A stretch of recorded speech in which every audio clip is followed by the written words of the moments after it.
David Nguyen is a man who has everything: wealth, status, power. But beneath his Beverly Hills empire lies the echo of a fractured heart, haunted by guilt over a final argument with his late younger brother, Kevin. One summer night at a street festival in Hollywood, David sees a boy, 10-year-old Ethan, strumming a guitar, raising money for his grandmother's surgery. But it's not just the music that stops him. It's the boy's voice. And a bracelet etched K&E, a haunting echo from David's past. Could this child be more than a stranger? What begins as a random act of kindness quickly spirals into a profound reckoning. As secrets unfold, David must choose between protecting his reputation or embracing the family he never knew he had. Will he finally become the man his brother believed he could be? Tune in to this moving, music-filled journey of redemption, fatherhood, and second chances. Subscribe for more stories that break your heart and heal it too. The ocean breeze danced through the open balcony doors of the South Beach mansion, carrying with it the faint memory of laughter long gone. Julian Vega stood barefoot on the marble floor, a glass of untouched whiskey warming in his hand, his gaze locked on the endless horizon. The sunset painted the sky in soft reds and burning golds, but Julian didn't see any of it. All he could think of was the last time he heard his sister's voice, bright, teasing, alive. It had been 8 months since the accident, since the yacht tipped into the Atlantic off the coast of Key Biscayne, since he lost the only person who ever saw past the billionaire title and straight into his soul. Julian's fortune had been built on glass towers and gilded beachfronts. He was the kind of man whose name echoed in real estate boardrooms from Miami to Madrid. But none of it, not the success, the accolades, or even the power, could dull the ache lodged behind his ribcage. He hadn't spoken much since her death, not to the press, not even to the investors who had once worshipped his every word.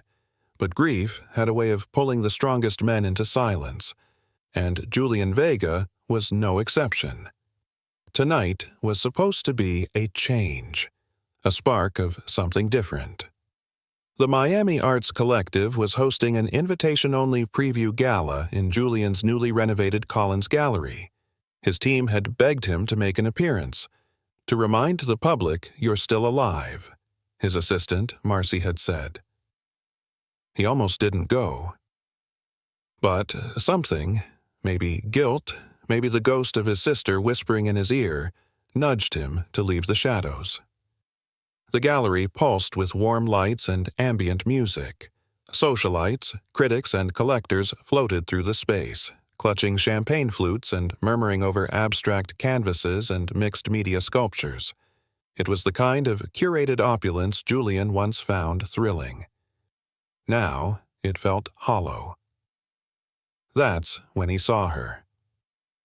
She stood alone in the farthest alcove, backlit by a soft spotlight.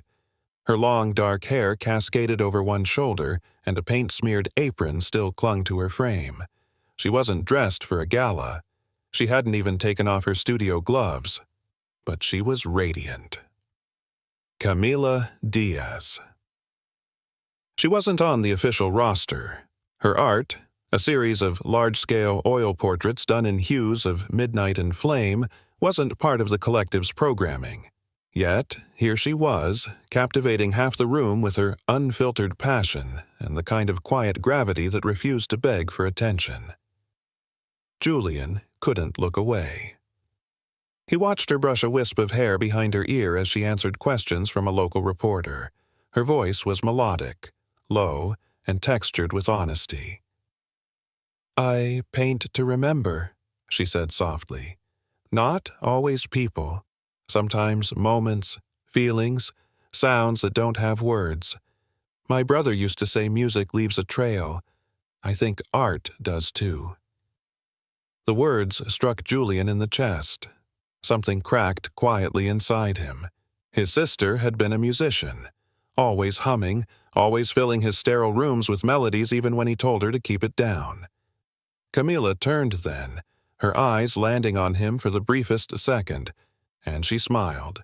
Not a polite, social smile. A real one. Warm. Disarming. Like she saw right through the layers he wore like armor. He didn't smile back. He couldn't. But his feet moved before his mind caught up. One step, then another, and before he knew it, he stood across from her canvas, breath caught, heart oddly awake. She was rearranging her brushes on a low table when she noticed him. "You look like someone who doesn't do small talk," she said without looking up. Julian arched a brow, surprised. "You're not wrong." Camilla finally looked at him, her expression curious. "Then don't. Tell me what you feel." He didn't know what possessed him to answer. Maybe it was the rawness in her work. Maybe the ache in his chest needed release. It feels like a storm that doesn't want to end. Camilla's gaze didn't waver. "That's grief." Julian swallowed hard, emotion creeping into his throat. No one had said the word out loud to him in months. He cleared his throat. "Your work, it's not on the program." She shrugged. "It wasn't supposed to be. I came to drop off a piece for another artist, but the curator saw my stuff in my truck bed and insisted." Julian nodded, processing her presence. "I'm Julian Vega." "I know," she said with a slight smile. "Everyone knows." That might have sounded like flattery from anyone else, but not her. With Camilla, it felt like truth served without fanfare. He stared at the closest canvas, a portrait of a child spinning in the rain, the brushwork chaotic, the color electric, alive. "My sister would have loved this," he said quietly. Camilla's voice softened. "Tell me about her." And, for the first time in months, Julian did. He didn't notice the rest of the gala slip away. All he saw was a woman who asked nothing from him, only listened, and in her silence, he found something he hadn't touched in a long time. Hope. Julian had never been one for impulsivity. Every major move in his life, every acquisition, every expansion had been calculated, precise. But Camilla Diaz unraveled that discipline in the quietest ways. They met again 2 nights after the gallery event, at a cafe tucked beneath swaying palms and fading murals near Little Havana. She was sketching on a napkin, a cup of cafecito beside her, hair piled in a messy bun. No press, no pretense, just her. "You came," she said without looking up, as though she'd always known he would. "I did," Julian replied, lowering himself into the seat across from her, "and I'm not entirely sure why." Camilla met his gaze, eyes soft but unreadable. "Maybe you're tired of being alone." That truth landed like a whisper against his chest, and in the weeks that followed it kept landing, so gently, so consistently, that Julian began to believe in something he hadn't allowed himself since his sister's death. Joy. They moved like 2 souls who had been circling each other in another lifetime. Camilla taught him how to sit in silence and actually feel it. She introduced him to her favorite street musicians, the local ceramicist who molded memory into clay, the food truck guy who swore his empanadas cured heartbreak. Julian showed her the penthouse no one else had ever been allowed to see, not even investors. He brought her to his favorite quiet spot on the edge of Coral Gables, where the city lights bowed to banyan roots and stillness. It was there, under an indigo sky, that Camilla whispered, "You carry your sister in your shoulders, heavy and proud." He didn't reply, but he took her hand. 3 months later, Camilla moved in. Their love wasn't the kind that burned hot and quick. It was deeper, steadier, like an underground current finding its way through rock. Then came Sophia. She arrived on a humid May morning with a cry that shattered the sterile silence of the maternity suite. Julian held her before the nurses could even finish their swaddling. She was impossibly small, wrapped in softness, with eyes as wide as the Atlantic. "She looks like you," Camilla said, her voice hoarse with awe. "No," Julian whispered, cradling the child like she was spun from glass. "She looks like hope." From the very beginning, Sophia was the heartbeat of their home. Camilla called her La Chispa, the spark. Her laugh echoed in the marble hallways that once felt like mausoleums. Her drawings began to replace the abstract art on Julian's walls. Crayons and plush toys crept into boardrooms, and Julian, the once stone-faced mogul, found himself learning the lyrics to lullabies in Spanish. Every night, Sophia would crawl into Julian's lap with her storybook, and he'd read with an accent so awkward Camilla would tease him until tears rolled down her cheeks. He loved those nights.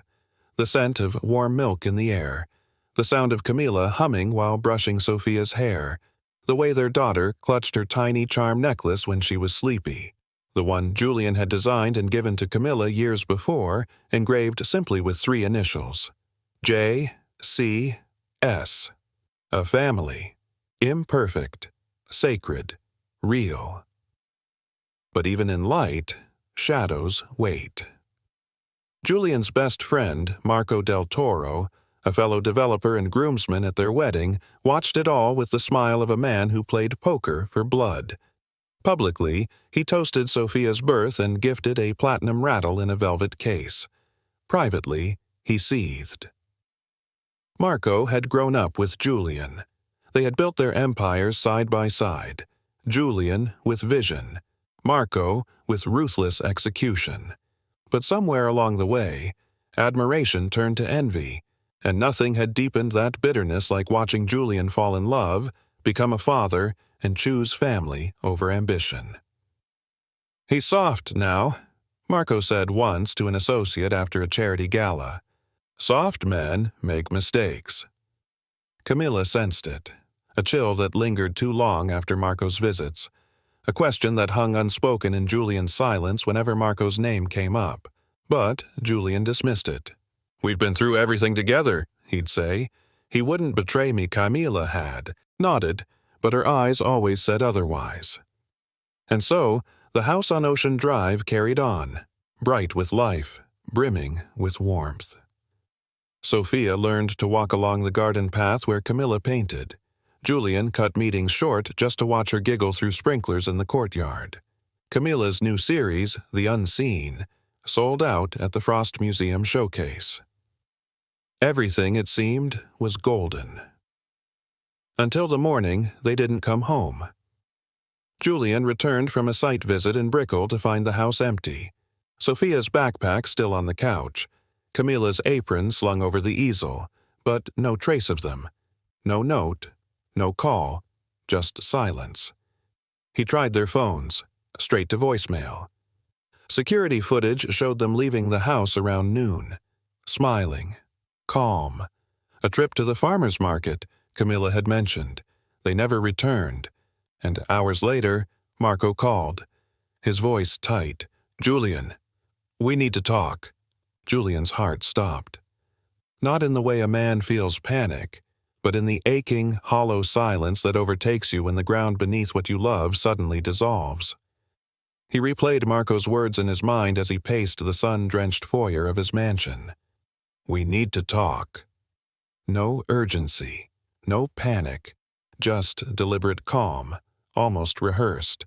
That was what made it worse. The police arrived within the hour, but their questions felt clinical, robotic. Had Camilla ever mentioned leaving? Was there tension at home? Could she have taken Sophia somewhere safe? Safe? Julian stared blankly at the officer. "She packed nothing. Her wallet's still here. Sophia's asthma inhaler is still here." His voice cracked. "She would never just leave." No ransom, no signs of forced entry, no witnesses. She had vanished.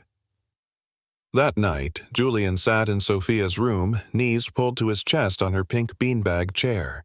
The scent of lavender from her pillowcase stung his throat. On the dresser, her charm necklace twin, the one Camilla wore daily, sat coiled like a quiet scream. He reached for it slowly. Then came the knock on the door, Marco. "Julian," he said, eyes shadowed under the porch light. "I didn't want to say it over the phone, but you need to hear it from me." Julian's body tensed. "Say what?" Marco hesitated, then pulled a folded document from his coat. "It's a forensic audit. One of your commercial portfolios in Midtown. The numbers didn't add up. I had my guy check deeper. Camila had access. There are transfers, large ones." Julian didn't speak. "Julian," Marco said more gently now, placing a hand on his shoulder. "I think she embezzled from you. This might be why she ran." Julian stood motionless, staring at the papers as if they might burst into flames. "That's not possible." "I didn't want to believe it either," Marco said, lowering his voice. "But the transfers go back over a year. Maybe she was trying to take what she could before walking away." Julian's fists clenched. "You're wrong." "Maybe," Marco offered with a sigh. "But what if I'm not?" He left soon after, his sympathy just a little too polished. Julian spent the next 72 hours combing through everything: the accounts, the transactions, the surveillance feeds, and in every corner of his investigation, he ran into the same dead ends. Camila's trail simply vanished. The phone lines stayed silent. The cameras captured her and Sophia walking away from the market. And then nothing. Grief clawed at him, but something deeper settled into his bones. Doubt. He didn't want to believe it, couldn't, but the seed Marco planted grew viciously in his mind. Had Camila lied? Had the woman who once painted with Sophia's fingers dipped in oatmeal really orchestrated this? He looked again at the transfers. The amounts were significant, hundreds of thousands over time, rerouted through dummy vendors. Still, Camila had no motive, no history of deceit, and no reason to take their daughter. But the pressure mounted. His board demanded answers. Investors whispered. The media spun its own narrative. Mogul's wife vanishes amid fraud investigation. Every morning he stood in the doorway of Sophia's room, half hoping to find her curled up in her bed, legs tangled in her favorite blanket. She never was.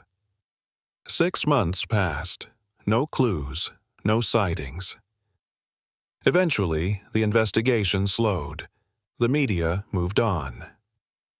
But Julian didn't. He couldn't. He withdrew from everything but the business. Days bled into nights without structure. He refused therapy, refused pity, even refused friends, especially Marco, who returned to his side with unnerving swiftness, offering support that felt more like surveillance. In the quiet of his office, Julian kept one thing untouched: Camila's last painting, a portrait of Sophia as a sunflower, blooming under a stormy sky. He stared at it for hours. Sometimes he thought he could hear Camila's laugh in the walls. Other times he'd swear Sophia's voice echoed from the hallway. He let the world think what it wanted, that he was stoic, that he was moving on. But every night he sat with that charm necklace in his hand and whispered his daughter's name. Sophia. The girl with Camila's eyes and his stubborn streak. The girl who once insisted that trees talk if you stand still long enough. His daughter. His light. He had lost her, and no matter what the world thought, deep down, Julian never truly believed Camila had betrayed him. But the world doesn't care what you believe when you can't prove it. And so, 1 year after their disappearance on a gray Tuesday in July, Julian stood before a marble memorial at the edge of a private beach. 2 names, no dates: Camila Diaz, Sophia Vega. It wasn't closure.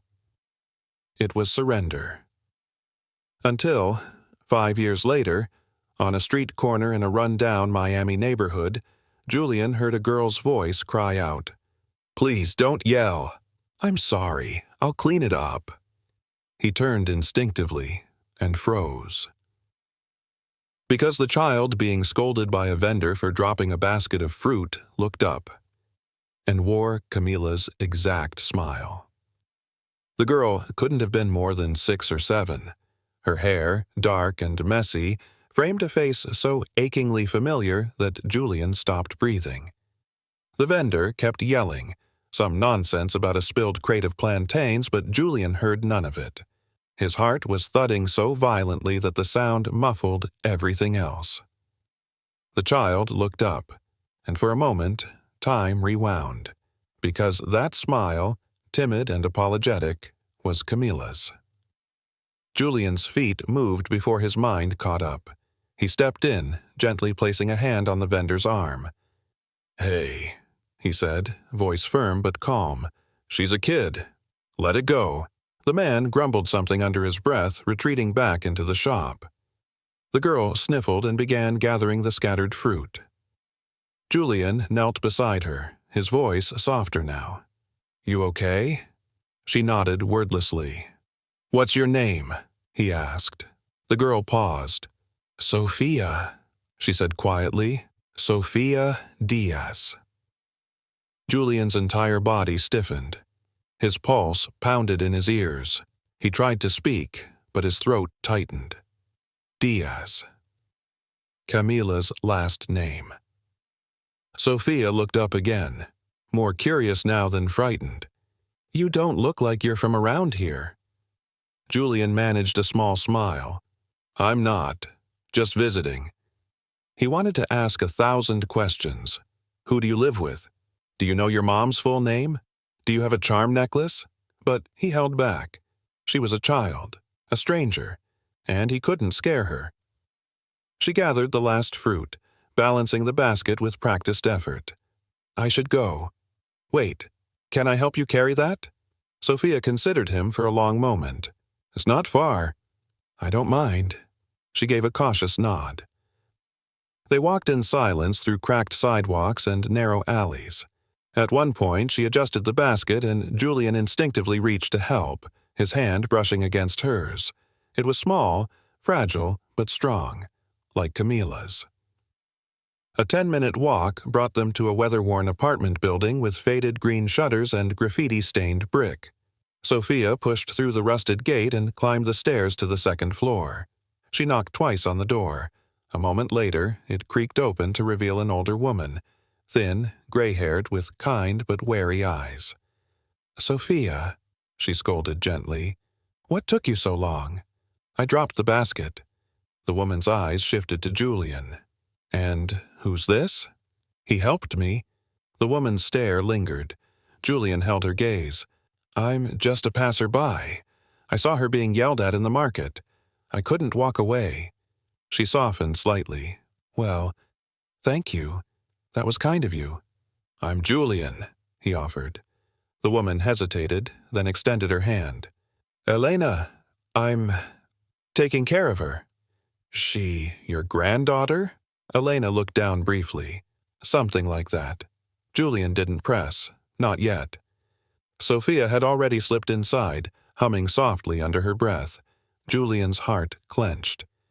That was the same melody Camilla used to sing while washing dishes. He stood awkwardly, unsure whether to leave or ask more. Then he heard something, a soft clink, like a metal charm brushing against a tabletop.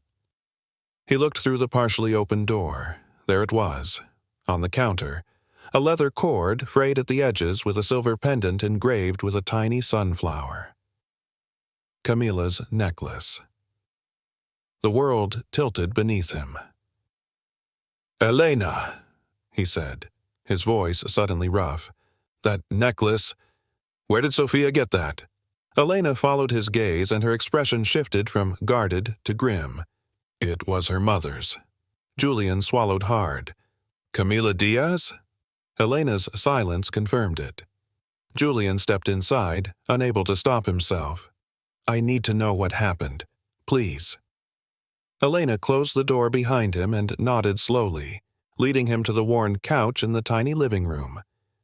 "She showed up here 6 years ago," Elena began quietly.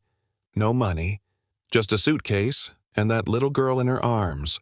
Said she needed help. Said she was in danger. Julian leaned forward. Danger from what? She never said. Only that someone powerful was after her. She took cleaning jobs, worked at night, sometimes skipped meals so Sophia could eat. Julian's eyes burned. 3 years ago, Elena continued, Camilla went to a corner store late at night. Someone tried to rob the place. She got caught in the crossfire. Julian's chest caved inward. She didn't make it, Elena whispered. The room blurred. He could barely breathe. She had one request before she passed, Elena said gently, to keep Sophia safe, to keep her away from the man who caused it all. Who? Julian rasped. Who did she mean? Elena hesitated. She never said, but the way she clutched that necklace, it was like a warning. Julian's hands trembled. He had believed she'd abandoned him, but she'd been running, protecting their child. He stood slowly, his legs shaky. Does Sophia know? Elena shook her head, only that her mother died trying to keep her safe. Julian turned to the hallway where Sophia had disappeared. A soft light spilled under a cracked door.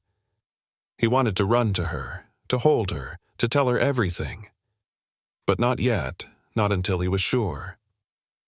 Elena, he said hoarsely, please don't tell her who I am. The old woman nodded, and Julian stepped out into the night, his world forever changed. Julian returned to his penthouse that night, but the walls felt colder than usual, the silence more suffocating. His reflection in the elevator's glass panels looked unfamiliar, eyes wide, haunted, like a man who had wandered through a dream and stumbled out the other side forever changed. Camilla hadn't left him. She had been protecting their daughter.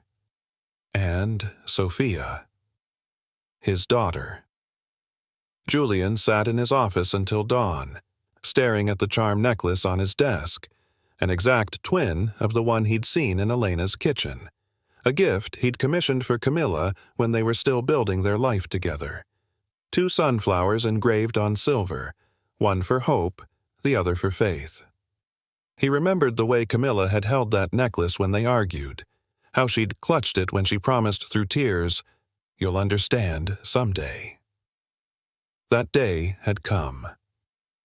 By the next afternoon, Julian couldn't stay away. He didn't return as a billionaire or CEO, but as a man trembling with quiet desperation. The neighborhood was still rough around the edges, the sidewalks still cracked, but his eyes saw differently now. Every small detail, a loose shoelace on a passing child, a shopkeeper waving to a teen on a bike, was illuminated with new meaning. He stood across the street from the apartment, his hands deep in the pockets of his jacket. That's when he saw her. Sophia. She was sitting on the stoop, hunched over a tattered sketchbook. Her legs swung back and forth as she drew with fierce focus, tongue slightly poking from the corner of her mouth. She paused to shade a figure, then looked up and caught him watching. Julian quickly turned, pretending to check his phone. But her voice called out anyway. "Hey, you're the guy from yesterday." He turned back, startled. She was already halfway across the street. "You never told me your name," she said, looking up at him with a mix of suspicion and childish curiosity. He smiled gently. "Julian." "Julian," she repeated, trying it out like a new melody. "You talk weird. Are you from New York or something?" He laughed, the sound rusty from disuse. "Kind of. I move around a lot." "What do you do?" Julian hesitated. "I built things." She narrowed her eyes, unconvinced. "Like houses?" "Sometimes." Sophia stepped back, studying him. "You look like one of those people who wear suits even when it's hot." Julian chuckled again. "Not today." There was a pause. Then she asked, "Want to see my drawing?" He nodded, his heart hammering. She held up the page, a city skyline with a girl playing guitar in the middle of it. "That's me," she said proudly. "And that's the rooftop where I'm going to play someday. I'll be famous. Like Beyoncé, but with crayons." That's a pretty good dream. Baba says dreams are free, but pencils cost money. Her smile faded briefly. He's sick right now, so I sell lemonade sometimes. Julian blinked. Baba? Elena's husband. He's not really my grandpa, but he tells good stories. She frowned. He's in the hospital. I'm sorry. She shrugged like she taught herself not to cry. I want to help him. Julian crouched to her level. That's very brave of you. Sophia tilted her head. You sound sad. He looked away. Sometimes I am. Another pause. Then, like she could read the ache in his soul, she asked, Did you lose someone? He nodded slowly. A long time ago. I'm sorry, she whispered. I think losing people is the worst part of being a person. Julian couldn't respond. His throat burned. She sat beside him on the stoop. Sometimes, I write letters to my mom, even though I know she's, gone. I still write. Julian steadied his breath. What do you write? Stuff I want to tell her, like when I passed the reading test, or when I made banana pancakes without burning them. Do you think she hears them? Sophia shrugged. Elena says the heart is a mailbox God reads. I think Mom checks it too. Tears gathered at the edges of Julian's eyes, but he blinked them away. He reached into his coat and pulled out a folded paper bag. I brought something. Thought you might like it. She peeked inside. Strawberry muffins? My sister used to make them. I've been trying to learn. Sophia broke off a piece and popped it into her mouth. Needs more sugar, she said, then grinned. But not bad. Julian let out a real laugh, shoulders easing slightly. Just then, Elena opened the apartment door and froze. Her eyes darted from Sophia to Julian, alarmed. It's okay, Sophia said. He brought muffins. Julian stood respectfully. I just wanted to check on her. And to say thank you for everything you've done. Elena gave a small nod, still cautious but no longer hostile. As Sophia skipped back inside, humming softly, Julian lingered for just a moment longer.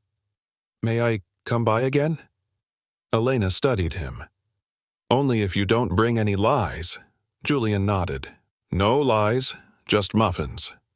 Julian didn't know what he expected when he returned to Elena's apartment the next afternoon.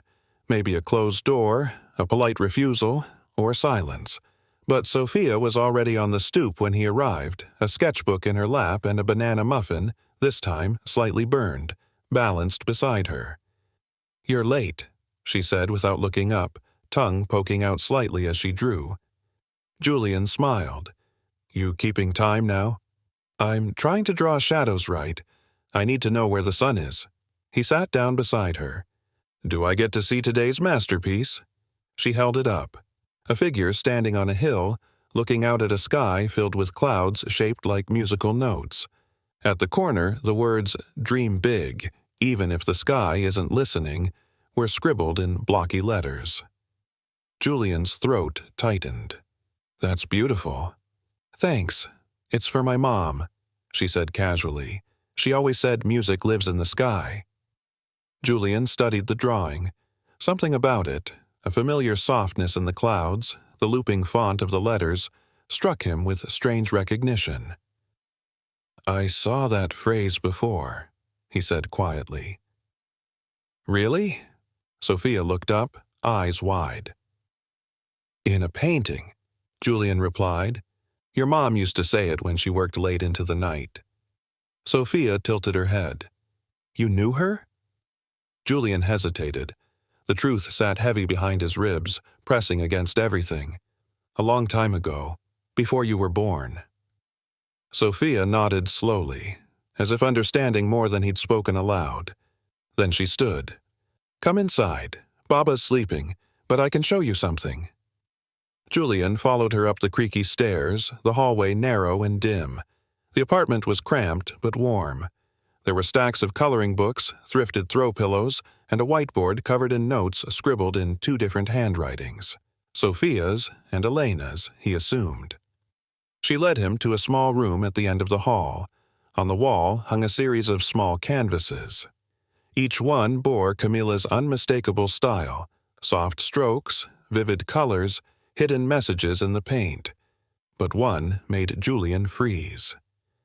A tiny sunflower necklace painted in oil, nearly identical to the one he had commissioned years ago.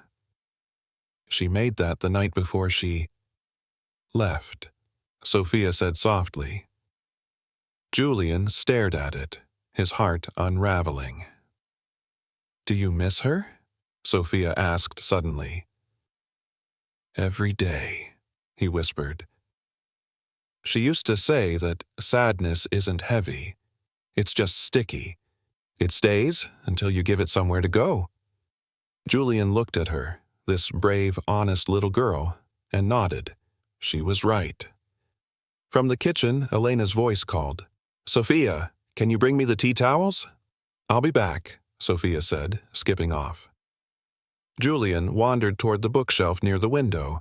Wedged between a photo album and a Spanish-English dictionary was a box labeled "Keep Safe." His hand hovered over it. He shouldn't. But then the box tipped, and its contents spilled. He dropped to his knees, gently gathering old receipts, a dried corsage, a worn piece of lace, and then his breath caught. A letter, folded in thirds, addressed to him. Julian. The handwriting was Camilla's. He unfolded it slowly. The ink had smudged in places, but the words were still legible. "If you're reading this, I don't know if I'm alive, or if you ever forgave me, but I never took your money. I never betrayed you. I only ran to protect her. Marco was lying. I heard him on the phone. He said if I didn't leave, he'd take her away. I didn't know where to go. I just knew I had to disappear.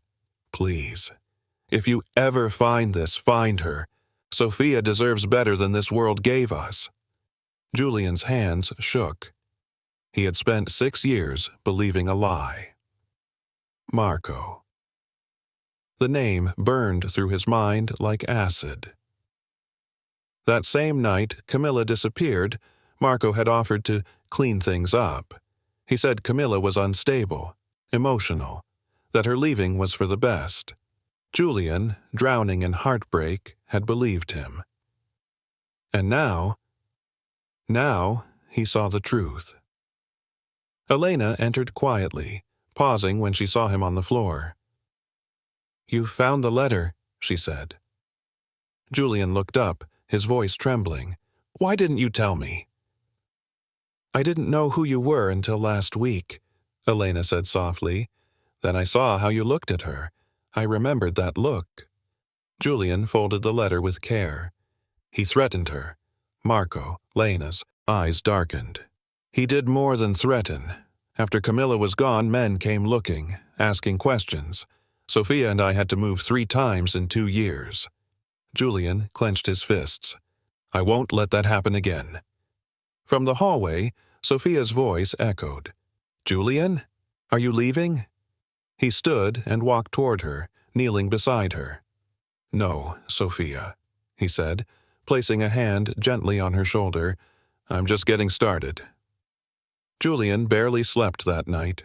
He sat in the dim light of his study, the letter from Camilla lying open on the desk beside a glass of untouched scotch. Every word etched into the paper carved deeper into his conscience.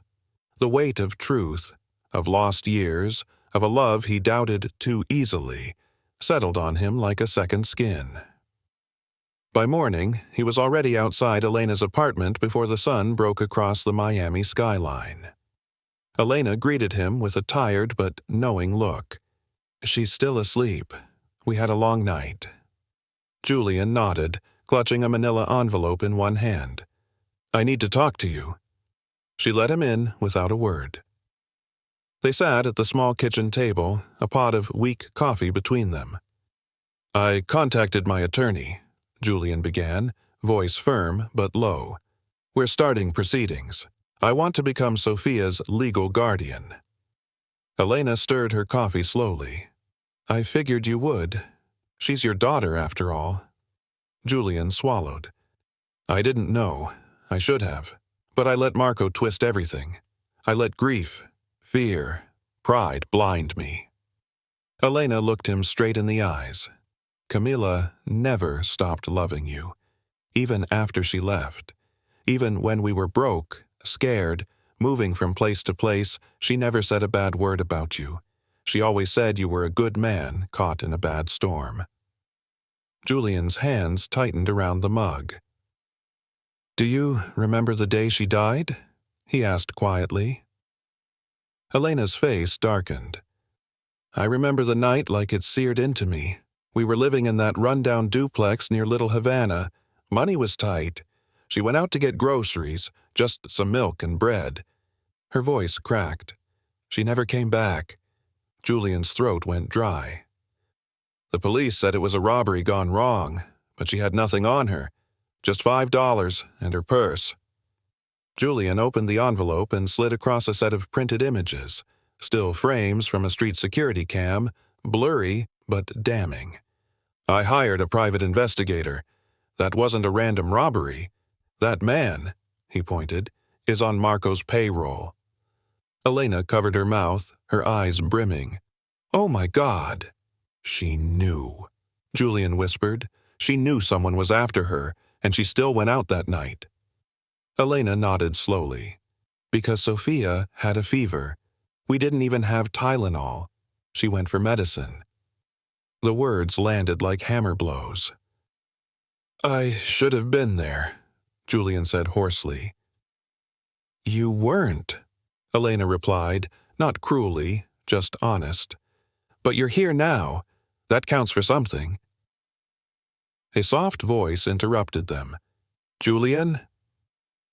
They turned to find Sophia standing in the doorway, rubbing sleep from her eyes, hair messy, her blanket still wrapped around her shoulders. He stood. Hey, sorry we woke you. She shuffled forward. You're crying. Julian knelt in front of her, brushing a strand of hair from her cheek. Sometimes grown-ups cry when their heart finally understands something. Sophia looked confused.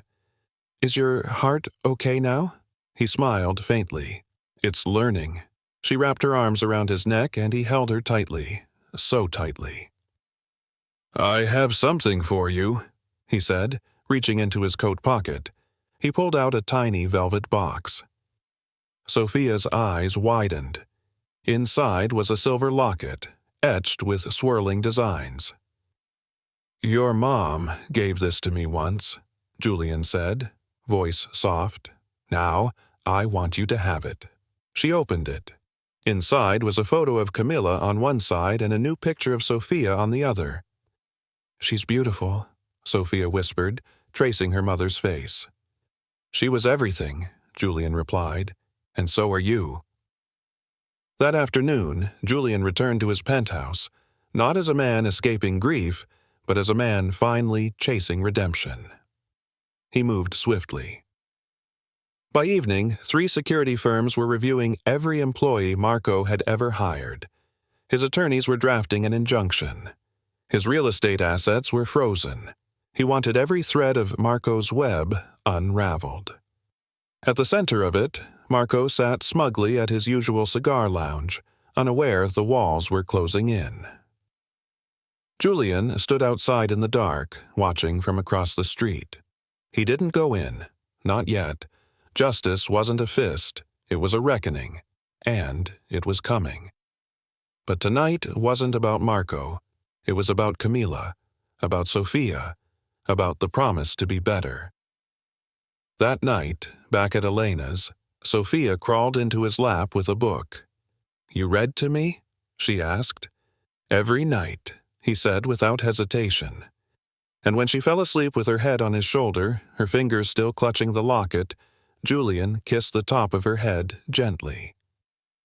I found you, he whispered, and in that moment, with the soft hum of the city outside and a little girl breathing peacefully in his arms, Julian, Vega realized, for the first time in years, his heart didn't feel so hollow anymore.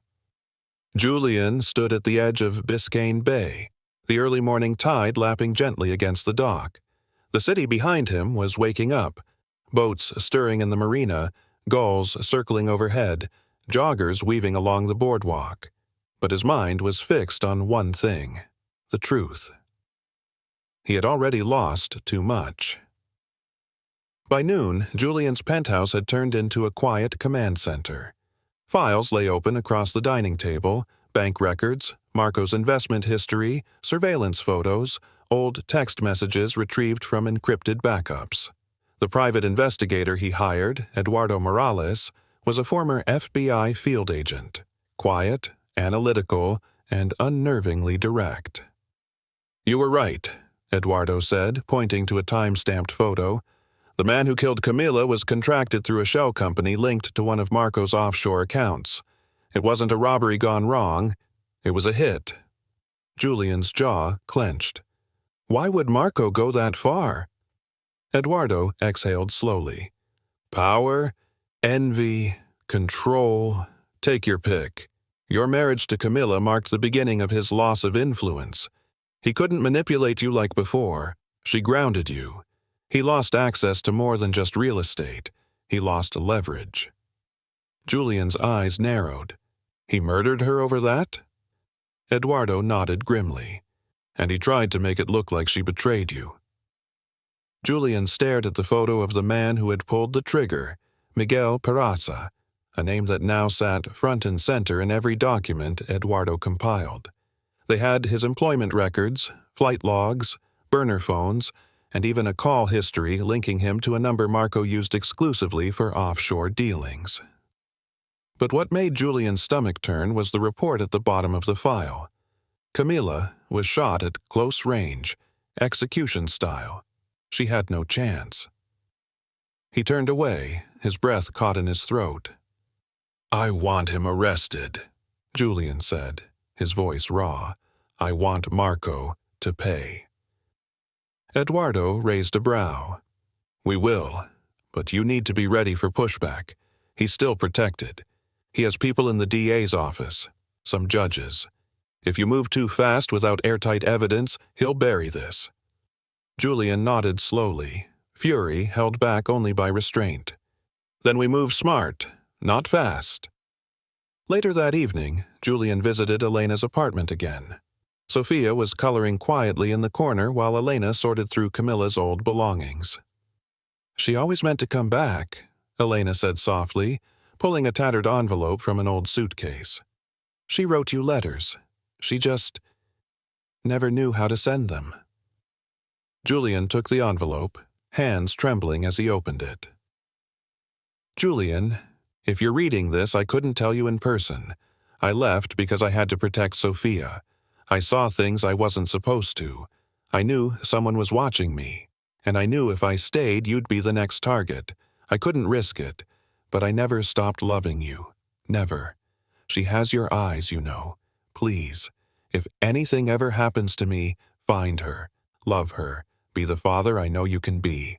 Always, Camila." Julian's heart twisted violently. Tears blurred the ink on the page. That she had died afraid but still thinking of him, it shattered something inside him. Sophia glanced up and walked over, placing her tiny hand on his knee. "Did Mommy write that?" Julian nodded, voice choked. "Yes. She wanted me to find you." "Then she's still helping us," Sophia said, her smile small but sure. "She's like a guardian now." He pulled her into his arms, holding her close. "She always was." That night, Julian called Eduardo. "We move on Marco tomorrow." The next day, under the sunlit sky of Miami, Julian arrived at Marco's estate, not alone but flanked by Eduardo and 2 federal agents. The plan was clean: present the evidence, confront him, and let the authorities do their job. Marco greeted them with a smug grin, unaware the hourglass had finally emptied. "Well, look who finally crawled out of his grief," Marco sneered, swirling a glass of bourbon. "What brings you to the house I helped you design?" Julian stepped forward, emotion simmering just beneath the surface. You helped build this empire, Marco, but you also destroyed the one thing that ever mattered to me." Marco's smirk faltered. Julian pulled the letter from his coat pocket. "Camilla knew. She was trying to protect me. And you—" His voice trembled with rage. "You had her killed." Marco's eyes darted to the agents behind him. "You can't prove anything." Eduardo opened a leather case, revealing stacks of documentation. "We can. And we will. Starting with Miguel Peraza." Marco backed away, his face paling. "You don't know what you're doing. I can bury all of this." "No," Julian said, stepping into his line of sight.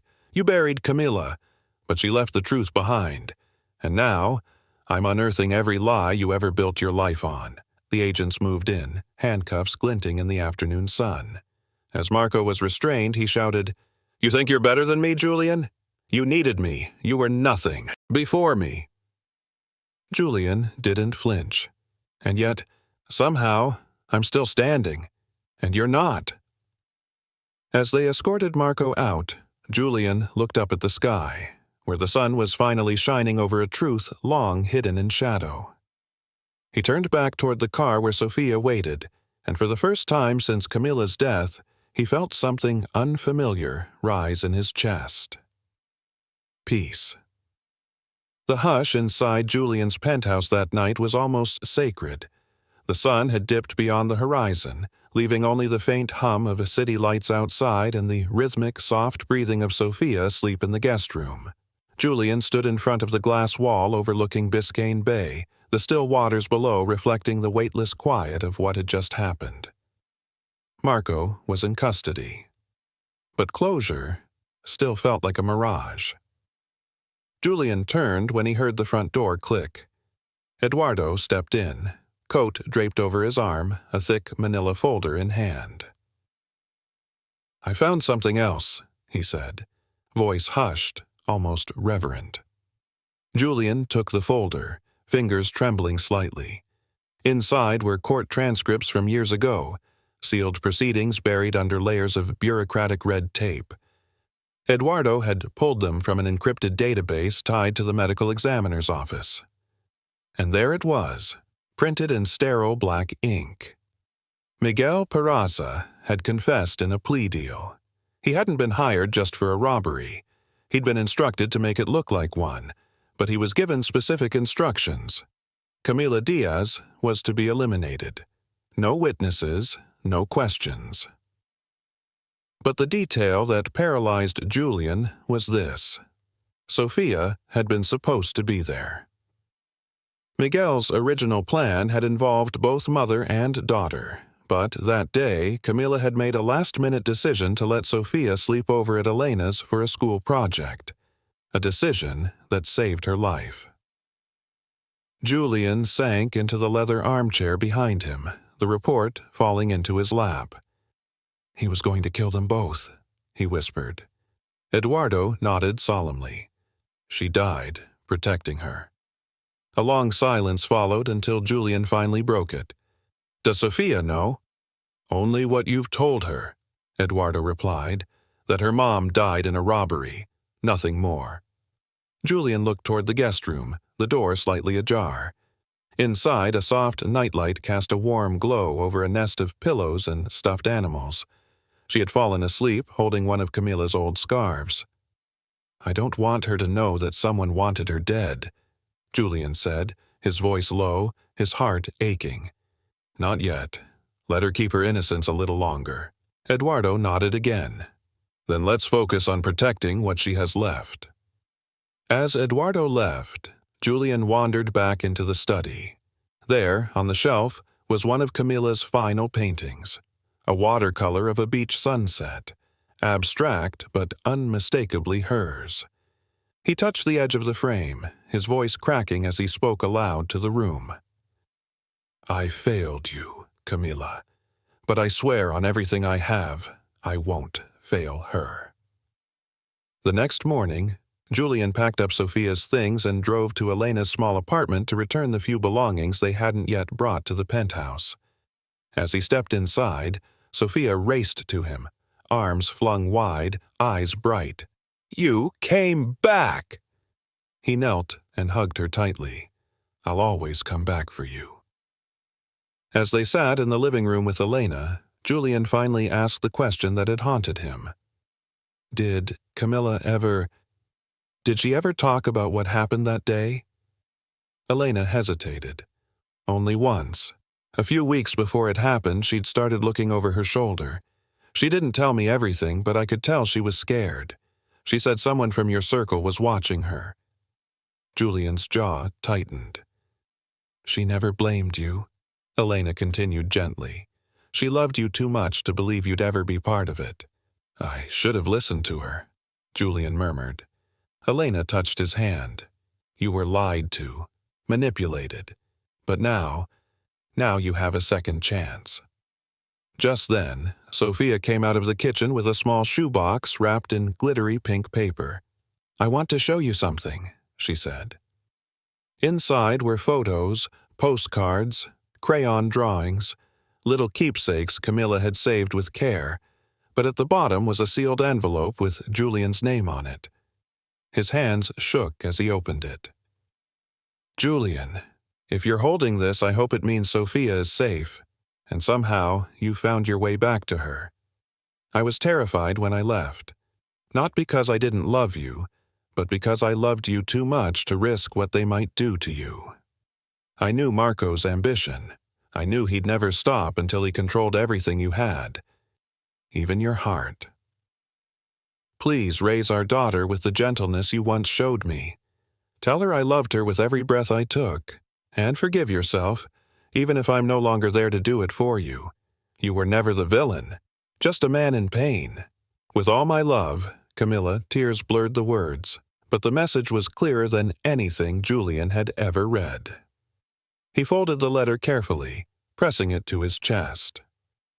Later that night, after Sophia had fallen asleep in her new room, Julian placed the letter in a small wooden box beside her bed. He kissed her forehead and whispered, Your mom was the bravest person I've ever known. As he left the room, he turned off the light and stood at the threshold for a long moment. Justice had been set in motion. But what came next wasn't just about retribution. It was about rebuilding. And that began with the little girl sleeping just feet away, his last piece of Camilla, and the most precious part of himself. Julian woke before sunrise. The city of Miami still hushed beneath a lavender sky. The ocean breeze pushed gently through the open balcony doors, carrying with it the kind of stillness that often comes before a storm. He stood at the kitchen counter, slowly stirring Sophia's favorite oatmeal, brown sugar, no raisins. The quiet moments had become sacred, grounding him in something real after years of detachment and grief. But the peace wouldn't last. Eduardo called just after 6 a.m., his voice unusually sharp. Julian, you need to hear this. Marco's men are on the move. We intercepted a burner call last night. They're planning something, and it's about Sophia. Julian's heart clenched. What did they say? They have her school schedule. They were talking about a pickup, and it wasn't subtle. Julian's blood turned to ice. She's not going to school today. She's with me. Good. Then listen closely. We need to set a trap. Julian tightened his grip on the phone. I'm listening. Eduardo laid out the plan quickly, too quickly for Julian's racing heart to settle. They'd use one of Julian's cars, rigged with surveillance and a decoy SUV parked near the school entrance. A trusted bodyguard, Natalie, would pose as the nanny. The real Sophia would stay hidden at the penthouse under heavy guard. Julian didn't like using his daughter as bait, even in illusion. But the alternative, letting Marco's network vanish into the shadows again, was far worse. By 8 o'clock a.m., the stage was set. Natalie stepped out of the SUV with a girl matching Sophia's build, face obscured under a pink hoodie. From across the street, two men watched from a black sedan, engine running. One tapped his steering wheel impatiently. That's the girl? The other nodded. That's her.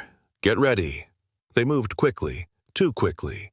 A black van screeched into the school pickup lane, sliding open its side door. The men jumped out and rushed toward the girl. That's when everything changed. From the adjacent rooftop, Miami police snipers locked targets. Eduardo stepped into the open, flanked by SWAT officers. "Drop your weapons! Hands on your heads!" The scene erupted. The kidnappers froze, stunned by the precision and speed of the ambush. The girl in the hoodie turned and pulled off the mask. It wasn't Sophia. It was Natalie's teenage niece, in on the plan. Within seconds, the two men were on the ground, cuffed and surrounded. The van driver tried to flee, but was blocked by an armored vehicle. It was over. Back at the penthouse, Julian was glued to the security feed, eyes never leaving the screen. When the final update came through, all suspects in custody, no injuries, he exhaled for what felt like the first time all morning. Sophia peeked around the corner, her stuffed dolphin tucked beneath her arm. "Why aren't we going to school today?" Julian knelt, pulling her into his arms. "Just needed a day to be together, sweetheart. Some days are like that." She smiled sleepily, resting her head on his shoulder. "Okay. Can we bake cookies?" He laughed softly, the tension dissolving just enough for light to return. "Absolutely. Let's make a mess." That evening, after Sophia had gone to bed with flour still in her hair and chocolate on her cheeks, Julian met Eduardo in the study. The two men sat in silence, the kind that only shared trauma could create. "Marco is running out of moves," Eduardo said grimly. Julian stared into the fireplace, watching embers crackle and fall apart like ash-thin lies. "Then it's time to end this." Eduardo nodded, sliding a final file across the table. "We traced the money. The payment to Miguel Peraza. It came from one of Marco's shell accounts in the Caymans. He can't deny it anymore." Julian opened the file, each page a nail in Marco's coffin. Photos, transaction logs, voice recordings. It was enough to bring down an empire, and this time Julian was ready to swing the hammer. "He thought I'd never look past the grief," Julian murmured. But he underestimated what grief becomes when it has something to protect. Eduardo offered a rare smile. "So, what now?" Julian stood, eyes clearer than they'd been in years. "Now, I take back everything he stole, and I do it not for revenge, but for Camila, for Sophia, for every moment that was ripped away from us." That night, Julian stood once more at Sophia's doorway, watching her sleep peacefully. The moonlight wrapped around her like a shield, as if the city itself had finally decided to protect what mattered most. The battle wasn't over. But for the first time, Julian wasn't fighting alone. The sun dipped behind the palm trees of Beverly Hills, casting golden light across the marble floors of David Nguyen's once sterile mansion. But the house didn't feel sterile anymore. It buzzed with life. Ethan's laughter echoing from the music room, the scent of freshly baked cookies from the kitchen, and the sound of soft footsteps from the recovering grandmother, now stronger with each passing day. David stood by the window, his phone in one hand, a thick manila folder in the other. Inside were the final court papers. Ethan's official guardianship was almost complete. All that was left was one last hearing. The chaos of the Cannes premiere had come and gone, without him. He had turned it down without hesitation. And the board? They had threatened to pull funding, but when David publicly revealed the DNA test on stage during the charity concert, everything changed. At the Hollywood Bowl, in front of a stunned crowd and dozens of reporters, Ethan had strummed the final chord of Let It Be, while David stepped forward with the truth. Ethan was his nephew. The crowd erupted, not in scandal, but in awe. The truth, wrapped in sincerity, had landed exactly where it needed to. Now, the mansion was no longer a museum of success and regret. It was home. "Uncle David!" Ethan called from the hallway, bounding into the room with a paint-splattered apron and a crooked grin. "Ba wants to know if we can all have dinner on the balcony tonight. She says the weather's too perfect to ignore." David smiled. "Then let's not ignore it." They set the table together as the evening breeze carried the faint sound of summer fireworks rehearsals from the hills. Ethan placed napkins crookedly, then corrected them with all the precision of a 10-year-old who suddenly cared. He was growing into this new life with wonder and grace, even as his grief surfaced in quiet moments. David recognized it well. As they sat down to eat, Ethan looked up. "You know, Ba said something funny today." David tilted his head. "What's that?" "She said this place used to feel like a museum. Now it feels like a concert hall." David chuckled gently, his voice warm. "I'll take that as a compliment." Ethan nodded seriously. "It is?" Halfway through the meal, Ethan set his fork down and said, "Can I ask you something?" David braced himself, recognizing the tone. "Always. Do you think my dad, Kevin, would have liked me?" David's chest tightened, emotion rising from somewhere deep and unspoken. "He would have loved you, Ethan, fiercely, and he would have been so proud of the way you've carried your music and your heart." Ethan looked down, biting his lip. "I hope he knows." "He knows?" David said, gently but firmly. "I believe that with everything in me." Later that night, Ethan and his grandmother stood beside David on the rooftop balcony. Below, Los Angeles glittered like a blanket of dreams.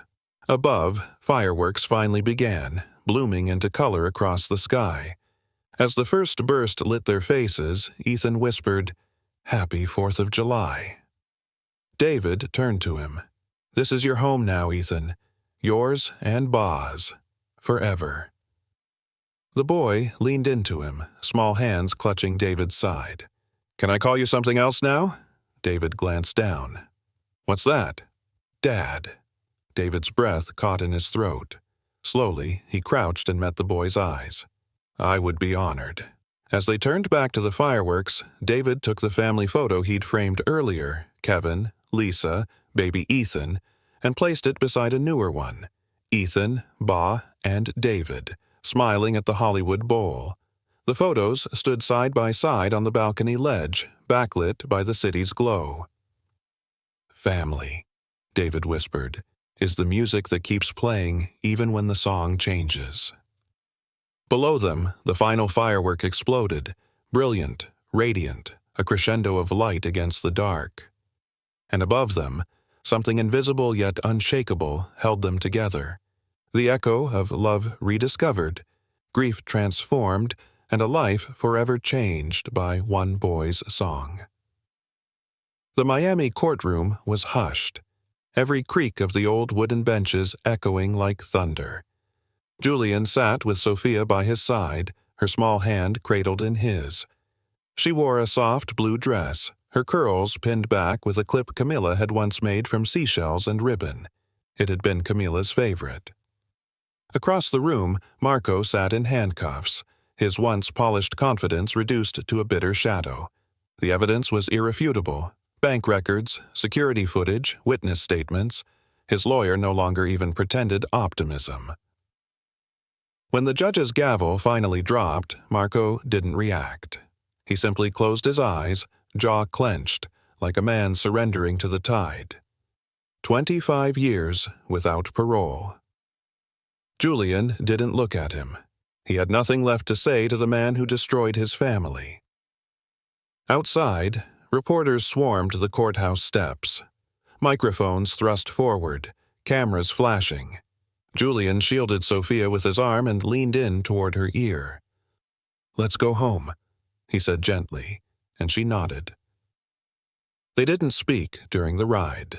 Back to the estate. Miami buzzed outside the tinted windows. Music, palm trees, bursts of color and energy. But inside the car, it was quiet, reflective. Julian watched Sophia's eyes study the city like it was both familiar and new. That evening, the house came alive not with extravagance, but with something richer, warmth. Rosa returned to cook dinner, filling the kitchen with the smell of garlic and roasted tomatoes. Eduardo joined them with his daughter, Anna, who brought coloring books for Sophia and showed her how to make paper flowers. They ate around the long dining table, once an altar to business meetings and catered affairs, now cluttered with crayons, napkins, and family laughter. Sophia whispered jokes to Anna. Julian poured sparkling cider into mismatched glasses. They toasted, not to victory, but to peace. After dinner, Julian tucked Sophia into bed. She lay under a soft quilt, her dolphin plush pressed tightly to her chest. "Daddy," she said quietly. Julian's throat tightened every time she called him that. He sat beside her. "Yeah, sweetheart? Can we paint tomorrow?"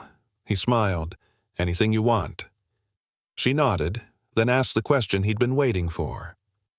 "Do you think Mommy knows we're okay now?" Julian leaned down and kissed her forehead, his voice trembling. "I think she never stopped watching over us." Sophia's eyelids fluttered, heavy with sleep. "Then maybe she's smiling." "I know she is," he whispered. He waited until her breathing deepened before leaving the room. In the hallway, he paused in front of the new canvas hung beside her door, a painting Sophia had made. It was a field of stars above a house by the sea, the words "Home" painted in big, bold letters at the top. The next morning, the media exploded with the headlines. Real estate billionaire Julian Vega breaks silence on personal tragedy. Justice finally served. Julian read none of it. His focus had shifted entirely. At the press conference that afternoon, he stood in front of a room packed with journalists. But instead of discussing markets, mergers, or lawsuits, he introduced the Camila Diaz Art Foundation, a nonprofit dedicated to supporting creative children from underserved communities. She believed art could save lives, Julian told them, and now, through this foundation, it will. Sophia stood beside him on stage, holding his hand tightly. Her eyes scanned the crowd with wonder, not fear. She was her mother's daughter, bright, brave, and full of color. Afterward, they returned home and opened the studio Camila had once used. It had sat locked for 6 years, dust covering every surface, but now the room filled with life again. Canvases were cleaned. Brushes found new owners. Sophia smeared blue across a giant sheet of paper while Julian attempted, badly, to follow her lead. "You're mixing the wrong colors," she giggled. "Are you sure?" he teased. She gave him a mock-serious glare. "Very sure." The weeks that followed were full, not of extravagance, but of purpose. Julian canceled unnecessary meetings, downsized his schedule, and prioritized school pickups, bedtime stories, and art lessons. His world, once spinning on profit, now revolved around presence. One evening, as fireworks from the nearby beach festival lit the night sky, Julian, Sophia, and Rosa sat on the rooftop patio, wrapped in a single wool blanket. The sea breeze whispered stories of love, loss, and renewal. Sophia pointed at the sky. "That one's for Mommy." Julian looked up at the golden burst and whispered, "And that one's for us." Beside him, Rosa gently rested her hand on his shoulder. "You gave her a future," she said softly. Julian shook his head, eyes damp. "She gave me one." As the final firework painted the clouds in a halo of light, Sophia leaned her head against Julian's chest and whispered, "I'm glad you found me." He wrapped his arms around her, pulling her close. "I didn't just find you, Sophia," he said with a voice full of wonder and truth. "You saved me." And beneath the stars, in the soft lull of waves and laughter, a new chapter began. Not written in wealth or status, but in love that finally found its way home.